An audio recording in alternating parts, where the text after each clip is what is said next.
Allô, moi c'est Francis Lévesque. Je viens juste de terminer mon bac en administration des affaires, cheminement marketing et sur mesure. Sinon, je me suis impliqué beaucoup au cours de mon parcours académique, que ce soit dans le comité du défilé de mode de ma faculté, le FSA Fashion Show, et également au sein des compétitions universitaires des Jeux du commerce. Puis ça me rejoignait beaucoup de participer à ça, étant donné que je suis un passionné de l'entrepreneuriat par tout ce qui touche les innovations au niveau de la technologie, du marketing, des communications. Donc vraiment, de participer à une compétition comme ça m'a vraiment permis d'aller chercher un volet pratique qui m'est actuellement très utile dans le cadre de mon travail.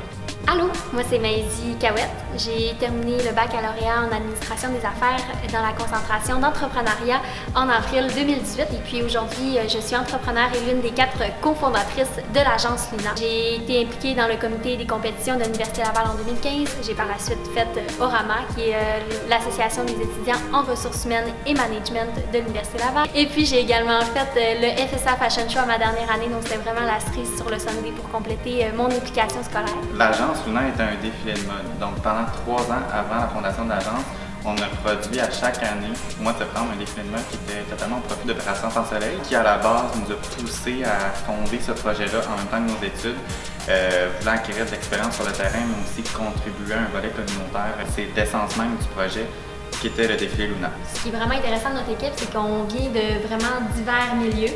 Donc Véronique Girard, par exemple, qui elle a étudié en sciences de la consommation. Marie-Soleil Gilbert, elle a étudié en communication publique.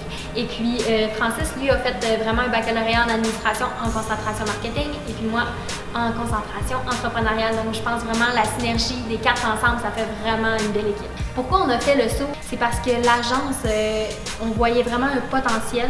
Au début, quand on faisait notre défilé de mode, c'était vraiment de l'accompagnement de mannequins. Donc autant on leur créait un bagage qu'ils pouvaient par la suite utiliser de manière professionnelle. Donc on a vu plusieurs de nos mannequins rentrer dans des belles agences, des grandes agences de Montréal, de Toronto même. Puis on s'est dit pourquoi pas le faire nous-mêmes. Dans le fond, on leur donne déjà tous ces outils-là. Pourquoi ne pas nous créer de la valeur à nous-mêmes et de rendre ça carrément notre gagne-pain peut-être un jour. Chacun a son plus, mais je pense que nous, notre valeur ajoutée, c'est vraiment qu'on veut défaire les standards conventionnels du monde de la mode. Puis il n'y a pas de mensuration, bref, de modèle parfait ou de critères, en fait, au niveau corporel pour rentrer dans notre agence. Vraiment, nous, on prône la diversité corporelle à 100 000 à l'heure. Nous, c'est une seule catégorie de mannequins, c'est des mannequins qui sont différents, qui sont uniques, qui sont beaux à leur façon.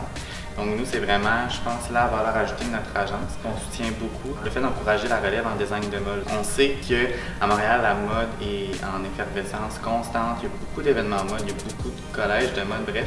Puis à Québec, c'est un peu plus difficile de percer à ce niveau-là, je crois. Puis il y a le CNDF déjà, qui est l'école de mode à Québec, qui fait un très beau travail actuellement. Puis nous, on veut juste encourager, ou du moins donner un tremplin supplémentaire à ces finissants-là de l'école, en leur donnant des opportunités de participer à des grands événements mode.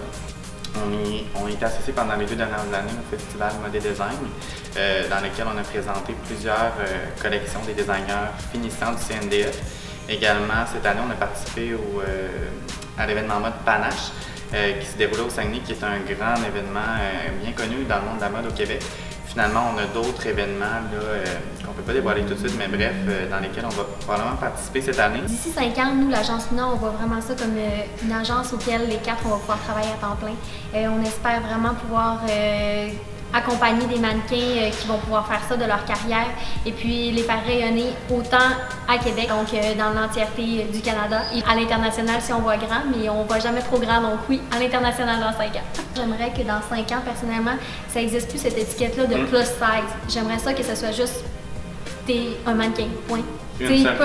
Exactement, que tu sois une taille 0, que tu sois une taille XXL, il n'y a pas de différence quand tu as ce qu'il faut, tu as la personnalité qu'il faut, tu as l'entre-gens. Tu peux vraiment aller loin, puis je pense que c'est vraiment ce que je veux pour le monde de la mode dans 5 ans.